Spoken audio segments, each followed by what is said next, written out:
It's October 10th, 1940, and another remarkable event is about to be uncovered by Arion, Rebecca, and Olly, the Retrospectors.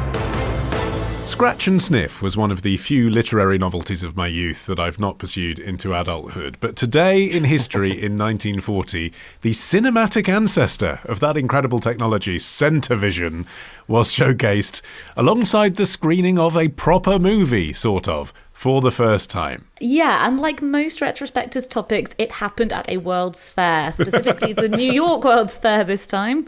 And this was the invention of a guy called Carmen Laube, who's sometimes described as being a professor or an odorologist, but the consensus seems to be he was actually an advertising executive from Zurich who paired up with a financial backer called Robert Barr to create a 35-minute film called Mein Traum, My Dream, which was there to demonstrate SmelloVision.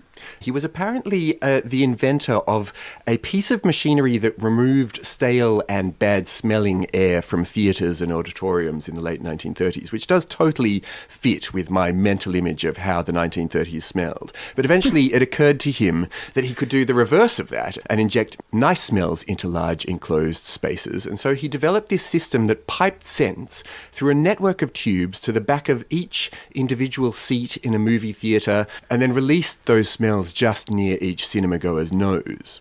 Yeah, well, kind of nice smells. I mean, if you look at the odours that were released during this 35-minute film on this day, there were roses, which was rose oil and peaches, but also burning incense. Now, I know that incense is an evocative smell.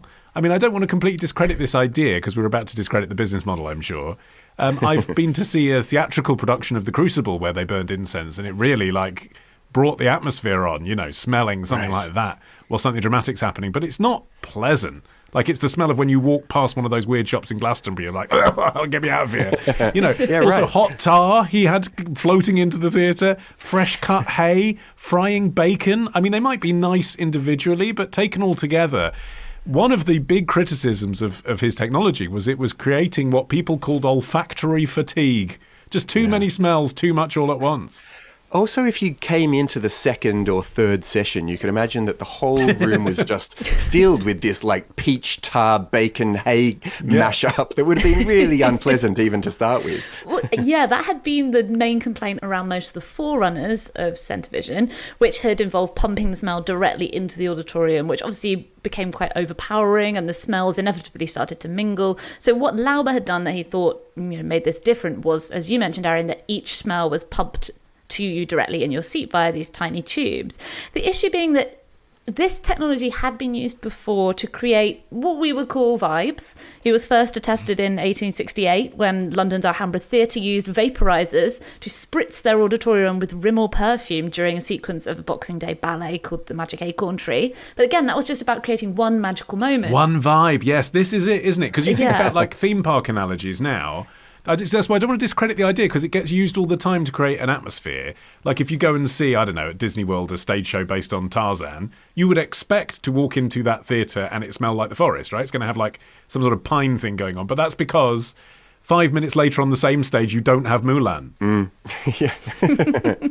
I mean, I don't think it stuck out as an odd idea at the 1939 World's Fair in New York. You could imagine that if you were a Hollywood producer and you were in the World's Fair in 1939, I mean, in that era, perhaps the idea of being gassed in your seats wouldn't have seemed that tempting, but you would have thought, yes, I could bring this to my spectacular productions. And that was the thought of Mike Todd Sr., who was a proper Hollywood producer. You might remember him as Elizabeth Taylor's third husband. He went on to make Around the World in 80 Days was his biggest movie. He was there in 1939 and never forgot this experience of seeing Laube's technology.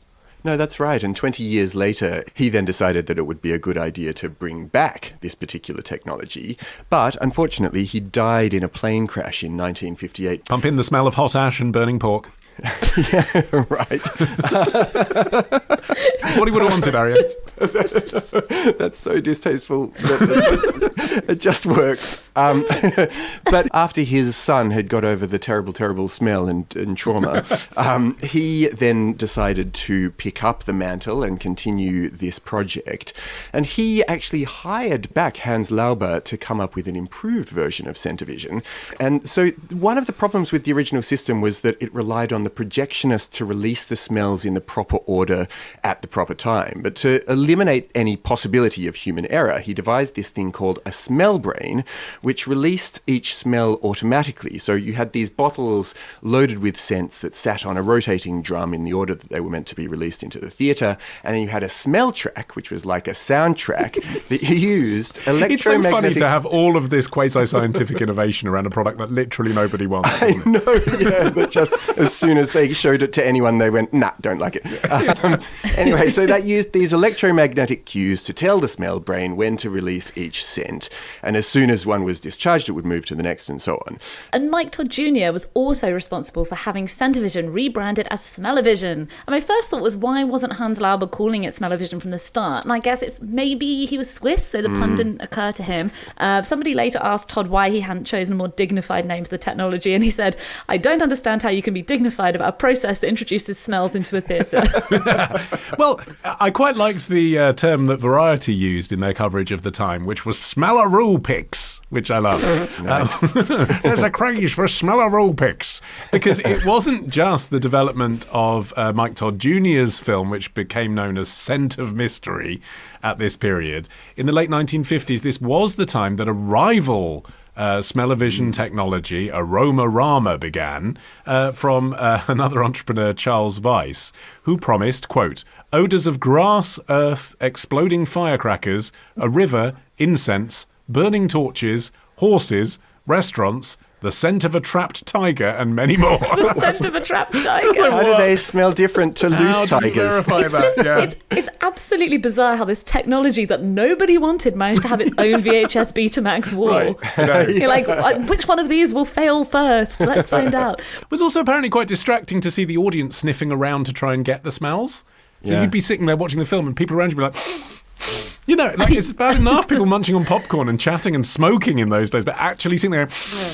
Yeah. Well, I must say, Scent of Mystery, at least, had some cool stuff about it, at least in the way that they attempted to incorporate the whole business of smell into the plot. So you did have some smells in the movie that had no relevance to what was going on screen, other than that it was an indication of what you were seeing. Shoe polish, hot chocolate, freshly baked bread, apparently. These were just kind of background smells. Background smells, but foreground visuals, which caused a problem when the film was released in theatres that hadn't spent up to $1 million to install Smell-O-Vision and were just showing it in Cinerama, because it was like, why is there a close-up of some bread for 20 seconds? What's that got to do with this scene? Well, it would have made sense to the people who were watching it in Smell-O-Vision, because they were also being tipped off to the true identity of the, you know, sorry to give you spoilers all these years later, everyone, but the murderer smokes a pipe, and there's a sort of a key moment towards the beginning where this truck goes past, almost kills a woman,